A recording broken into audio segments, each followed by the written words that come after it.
Hello friends, आज हम आपको यूपी पुलिस रेगुलेशन एक्ट जो यूपी एपीओ का एक पेपर है जिस पे ऑब्जेक्टिव और डिस्क्रिप्टिव दोनों टाइप्स के क्वेश्चन आते हैं। इसमें हम आपको इम्पॉर्टेंट पैरास के बारे में बताएंगे, जो इम्पॉर्टेंट पैरा है जो अक्सर पेपर में पूछे जाते हैं।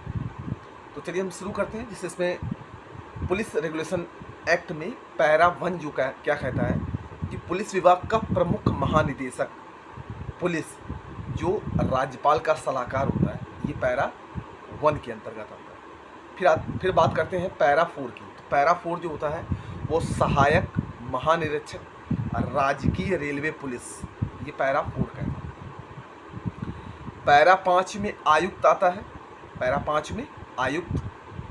पैरा 6 में जिला मजिस्ट्रेट है जो आपराधिक प्रशासन का प्रधान होता है। आपराधिक प्रशासन का प्रधान होता है जो कि पैरा 6 है, जिला मजिस्ट्रेट, इम्पॉर्टेंट है। फिर आता है पैरा 9। पैरा 9 क्या कहता है? जिला मजिस्ट्रेट प्रत्येक पुलिस थाने का वित्तीय वर्ष के दरमियान एक बार निरीक्षण करता है। पैरा 9 जो है, जो जिला मजिस्ट्रेट होता है, वो प्रत्येक पुलिस थाने का वित्तीय वर्ष मतलब साल में एक बार निरीक्षण जरूर करता है। ये हमारा पैरा 9 कहता है। फिर आता है पैरा 10। पैरा 10 क्या कहता है? अपराध रजिस्टर से अपराध को काटने के लिए जिला मजिस्ट्रेट की स्वीकृति आवश्यक है। पैरा 10 जो है कि अपराध रजिस्टर से अपराध को काटने के लिए जिला मजिस्ट्रेट की स्वीकृति आवश्यक है। जैसे अपराध रजिस्टर से किसी अपराधी का नाम लिखा है, अगर मान लीजिए वो मर गया है या पकड़ा गया है या उसको सजा हो गई है, तो उस अपराध रजिस्टर से उस अपराधी का नाम काटने की जो स्वीकृति होती है वो जिला मजिस्ट्रेट के द्वारा ही किया जाता है। अब इसमें बात करते हैं पैरा 12 की। तो पैरा 12 क्या कहता है कि न्यायिक मजिस्ट्रेट जो जुडिशियल मजिस्ट्रेट जो होता है वो समन वारंट या अन्य आदेशिकाएं थाने को तामील हेतु सीधी भेज सकता है। जुडिशियल मजिस्ट्रेट क्या करता है? समन वारंट और अन्य भी जो आदेशिकाएं होती हैं वो थानों को तामील के लिए डायरेक्ट भेज सकता है। फिर आता है, बात करते हैं पैरा 15 की, जिसको कहा जाता है हिंदी आदेश पुस्तिका का वर्णन है, जिसमें जो आरक्षी होता है, जो अधिकारी होता है, उसके हस्ताक्षर होते हैं, जिसको रोज डेली बेसिस पे रोज लिखा जाता है। और इस आदेश पुस्तिका को 45 वर्षों तक संभाल के रखना बहुत जरूरी है, जिसके बारे में मैंने आपको शॉर्ट्स में भी बताया होगा। पैरा 16। पैरा 16 है अपराध रजिस्टर के बारे में, जो कि हमारे पुलिस फॉर्म नंबर 170 में अंकित है। फिर आता है पैरा 17। पैरा 17 कहता है सहायक तथा उप अधीक्षक पुलिस के अधिकार और कर्तव्य। पैरा 17 जो है वो सहायक तथा उप अधीक्षक पुलिस के अधिकार और कर्तव्य के बारे में बताता है, पैरा 17। फिर बात करते हैं पैरा 43 की। तो पैरा 43 क्या है? भार साधक अधिकारी पुलिस थाने के उत्तरदायित्व वर्णित। जो थाने का भार साधक अधिकारी होता है वो उसका उत्तरदायित्व होता है। पैरा 43। पैरा 44। पैरा 44 में उसके कर्तव्य और उसके व्यवहार को वर्णन किया गया, पैरा 44 में। तो 43-44 ध्यान रखिएगा। थाने का भार साधक अधिकारी का उत्तरदायित्व वर्णित है 43 में, उसके व्यवहार और उसका कर्तव्य 44 में। सॉरी। फिर आता है पैरा 45। तो पैरा 45 क्या कहता है कि प्रत्येक थानाध्यक्ष को अपनी गोपनीय नोटबुक रखना चाहिए, जिसमें वो मुखबिर का नाम तथा उनकी डिटेल रखता है। ठीक है। फिर बात करते हैं पैरा 50 की। तो थानाध्यक्ष को, जो थाने का जो थानाध्यक्ष होता है, उसको पुलिस फॉर्म नंबर 299 चार्ज ग्रहण करने के लिए एसपी को भेजना जरूरी होता है। पैरा 50 हमारा क्या कहता है कि थानाध्यक्ष को पुलिस फॉर्म नंबर 299 चार्ज ग्रहण करने पर एसपी को भेजना जरूरी होता है। ये हमारा पैरा 50 कहता है। फिर बात करते हैं पैरा 55 की। तो पैरा 55 क्या है? Head constable. पैरा 55 क्या है? हेड कांस्टेबल, जिसको थाने का मुहर्रिर बोला जाता है। प्रधान आरक्षी लेखक का कर्तव्य वर्णित, मतलब हेड कांस्टेबल को प्रधान आरक्षी लेखक बोला जाता है, इसका कर्तव्य वर्णित है। पंचायतनामा भी पुलिस अधीक्षक द्वारा निर्देश करने पर वो लिख सकता है। जो हेड कांस्टेबल है, अगर पुलिस अधीक्षक उसको निर्देश कर देता है, उसको आदेश दे देता है, तो वो पंचायतनामा भी लिखता है। ठीक है। पैरा 55 हेड कांस्टेबल, जिसको थाने का मुहर्रिर यानी कि प्रधान आरक्षी लेखक जिसको बोला जाता है। फिर आता है पैरा 68। तो पैरा 68 में क्या है कि दंगा और बलवे पर मजिस्ट्रेट का क्या करता है। पैरा 68 दंगा और बलवे पर मजिस्ट्रेट का करता है 68। फिर आता है पैरा 70। पुलिस द्वारा भीड़ के विरुद्ध बल प्रयोग का निर्देश दिए गए। अगर भीड़ पर पुलिस बल का प्रयोग करती है तो उसको ये अधिकार है, किसके अंडर में, रेगुलेशन एक्ट पैरा 70 सॉरी। फिर बात करते हैं पैरा 18 की। अब 70 से हम 18 पे क्यों आए, तो पैरा 18 क्या है, रिजर्व इंस्पेक्टर के अधिकार और कर्तव्य। 18 में रिजर्व इंस्पेक्टर के अधिकार और कर्तव्य है, रिजर्व इंस्पेक्टर के। और इसमें आप 6 जोड़िए तो पैरा आता है 24। तो पैरा 24 जो है वो है रिजर्व सब इंस्पेक्टर। 18 है रिजर्व इंस्पेक्टर, 24 है रिजर्व सब इंस्पेक्टर के कर्तव्य। ठीक। फिर आता है पैरा 51। पुलिस थाने का द्वितीय अधिकारी उप निरीक्षक। पुलिस थाने का द्वितीय अधिकारी होता है। थाने का जो द्वितीय अधिकारी होता है वो कौन होता है, उप निरीक्षक होता है। पुलिस थाने का सेकंड अधिकारी, द्वितीय अधिकारी जो होता है वो उप निरीक्षक होता है। फिर बात करते हैं पैरा 61 की। तो पैरा 61 क्या है, कांस्टेबल है, जिसको आरक्षी बोला जाता है हिंदी में। कांस्टेबल को हिंदी में क्या बोला जाता है, आरक्षी।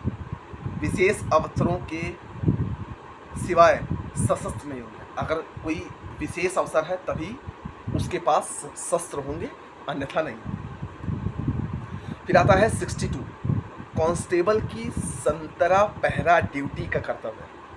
62 कांस्टेबल की संतरा पहरा ड्यूटी का कर्तव्य। जो लेवल 1 रैंक के जो पुलिस अधिकारी होते हैं, जो उनका संतरा पहरा ड्यूटी होता है, उसका कर्तव्य होता है, किसमें है, पैरा 62। फिर आता है पैरा 72। राज्यपाल के यहाँ जो कांस्टेबल होता है वो सशस्त्र पुलिस की अर्दली ड्यूटी। राज्यपाल के यहाँ जो कांस्टेबल की ड्यूटी होती है वो सशस्त्र बल की होती है। फिर आता है पैरा 79। घुड़सवार पुलिस व घुड़सवार अर्दली के कर्तव्य। आपने घोड़े पर सवार पुलिस देखे होंगे और अर्दली भी उन्हीं में से होते हैं। तो ये पैरा 79 में है। घुड़सवार पुलिस और घुड़सवार अर्दली के कर्तव्य दिए गए हैं पैरा 79। फिर आता है पैरा 81। घुड़सवार पुलिस के उप निरीक्षक तथा मुख्य आरक्षी का कर्तव्य। घुड़सवार पुलिस के उप निरीक्षक तथा मुख्य आरक्षी के कर्तव्य। अब ध्यान से देखिएगा, 79 में क्या है, घुड़सवार पुलिस और घुड़सवार अर्दली के कर्तव्य है। 81 में क्या है, घुड़सवार पुलिस के उप निरीक्षक तथा मुख्य आरक्षी के कर्तव्य है। 79 और 81। 82 में रिजर्व इंस्पेक्टर घुड़सवार पुलिस के कर्तव्य। 82 में क्या है, रिजर्व इंस्पेक्टर घुड़सवार पुलिस के कर्तव्य। 79, 81, 82। फिर आता है पैरा 89। पैरा 89 क्या है, ग्राम चौकीदार का कर्तव्य जो जिला मजिस्ट्रेट के प्रति उत्तरदायी होता है। जैसे किसी गांव में जो चौकी या थाना होता है वहाँ पर जिला मजिस्ट्रेट क्या करता है, एक चौकीदार को रखता है। तो चौकीदार जो भी सूचना, जो भी FIR, जो भी कंप्लेन होती है वो सीधा आके कहाँ देता है, थाने में देता है। ये उसका कर्तव्य होता है। अब पैरा 91 में क्या कहती है कि ग्राम चौकीदार को महीने में 2 बार जन्म व मृत्यु की सूचना के उद्देश्य से निर्धारित तिथियों पर थाने में उपस्थित होना रहेगा। पैरा 91 जो है वो क्या कहता है कि ग्राम चौकीदार को महीने में 2 बार जन्म या मरने के उद्देश्य से निर्धारित तिथियों को थाने में आना अनिवार्य है। ये पैरा 91 कहता है। फिर आता है पैरा 95। चौकीदार द्वारा पुलिस फॉर्म नंबर 44 पर संज्ञेय अपराध की लिखित रिपोर्ट करनी चाहिए। ग्राम चौकीदार को पुलिस फॉर्म संख्या 44 पर संज्ञेय अपराधों की लिखित रिपोर्ट करनी चाहिए, पुलिस फॉर्म नंबर 44 पर। ध्यान रखिएगा, पैरा 95 ये कहता है। फिर आता है पैरा 96, चौकीदार की नियुक्ति एवं सेवा मुक्त आदि जिला मजिस्ट्रेट द्वारा की जाएगी, क्योंकि इसको रखता भी जिला मजिस्ट्रेट है, ग्राम चौकीदार को। तो इसकी सेवा नियुक्ति और इसकी सेवा मुक्ति दोनों का जो राइट है वो किसके पास है? जिला मजिस्ट्रेट के पास है, जो कि पैरा 96 में। अब बात करते हैं पैरा 97 की। तो पैरा 97 क्या है? संज्ञेय अपराधों की एफआईआर दर्ज कराने का नियम, संज्ञेय अपराधों की एफआईआर दर्ज कराने का नियम पुलिस फॉर्म नंबर 341 की 3 प्रतियां लिखी जाती हैं। हमने बताया था, मूल प्रति कोर्ट को, द्वितीय प्रति व्यक्ति को तथा तीसरी प्रति थाने में। ठीक है। पैरा 97। अब 97 से आप 102 देखिए, 97 से 102, 97 3 इधर और 2 उधर, 5, 97 में 5 जोड़ेंगे तो 102 आएगा। 102 में क्या है?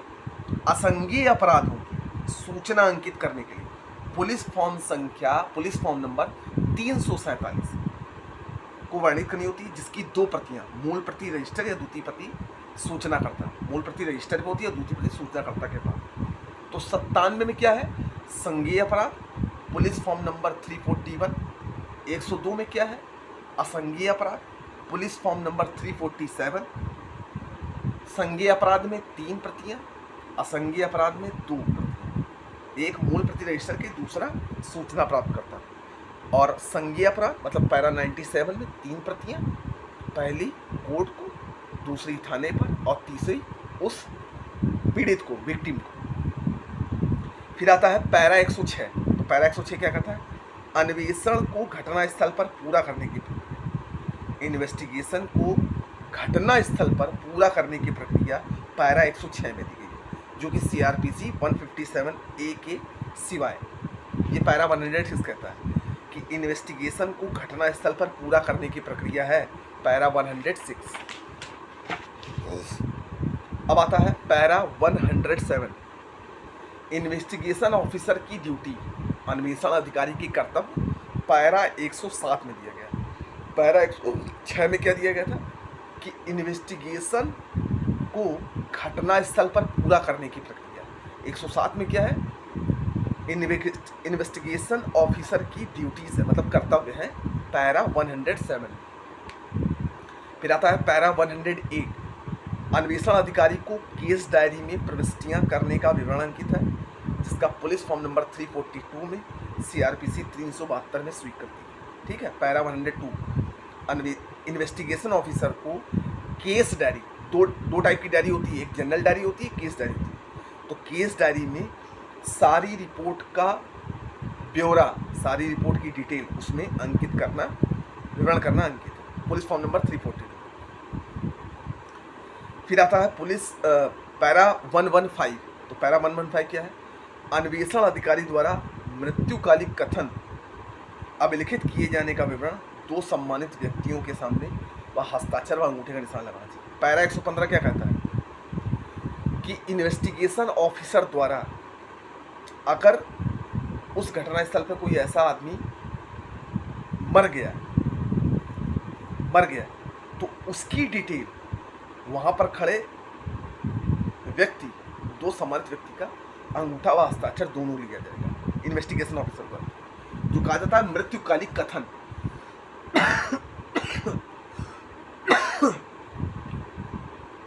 पैरा 115 कहता है। फिर आता है पैरा 116, कार्यवाही शिनाख्त से संबंधित है। ये कार्यवाही शिनाख्त से संबंधित जो धारा 9 इंडियन एविडेंस एक्ट के अंतर्गत ये एक संपोषक साक्ष्य, कार्रवाई शिनाख्त से संबंधित है, शिनाख्त करना, पैरा 116। फिर आता है पैरा 119, मजिस्ट्रेट द्वारा संस्वीकृति अभिलिखित करने का नियम। पैरा 119 क्या है? मजिस्ट्रेट द्वारा संस्वीकृति अभिलिखित करने का नियम है, पैरा 119। फिर आता है पैरा 120, पुलिस अभिरक्षा में संस्वीकृति प्रथम वर्ग मजिस्ट्रेट तथा राज्य सरकार द्वारा विशेष रूप से प्रतिकृत द्वितीय श्रेणी के मजिस्ट्रेट संस्वीकृत लिख सकते हैं। पैरा 120 में क्या करता है? कि पुलिस अभिरक्षा में संस्वीकृत, कन्फेशन, फर्स्ट क्लास मजिस्ट्रेट तथा राज्य सरकार द्वारा विशेष रूप से प्रतिकृत, राज्य सरकार द्वारा विशेष रूप से सेकंड क्लास का मजिस्ट्रेट को संस्वीकृति लिख सकते हैं। ये पैरा 120 है। पैरा 121 पुलिस अभिरक्षा रिमांड लेने का विवरण है। पैरा 121 में क्या है, पुलिस जब रिमांड में लेती है तो उसकी डिटेल है, उसका विवरण है, पुलिस फॉर्म नंबर 202। फिर आता है 122 आरोप पत्र पुलिस फॉर्म नंबर 339 तथा अंतिम रिपोर्ट पुलिस फॉर्म नंबर 340 न्यायालय में भेजा जा सकता है। पैरा 122 जो कहता है कि आरोप पत्र पुलिस फॉर्म नंबर 339 तथा अंतिम रिपोर्ट पुलिस फॉर्म नंबर 340 न्यायालय में भेजा जा सकता है। ठीक है। पैरा 125 पुलिस अधीक्षक द्वारा स्वयं अन्वेषण करने के प्रकरण में अगर पुलिस अधीक्षक चाहे तो खुद स्वयं इन्वेस्टिगेशन कर सकता है, ऐसी प्रक्रिया वर्णन है पैरा 125 में। तो ये यूपी पुलिस रेगुलेशन एक्ट का पहला पार्ट है। मैं उम्मीद करता हूँ कि आपको ये वीडियो पसंद आएगा। तब तक मिलते हैं हम नेक्स्ट वीडियो में। तब तक के लिए धन्यवाद।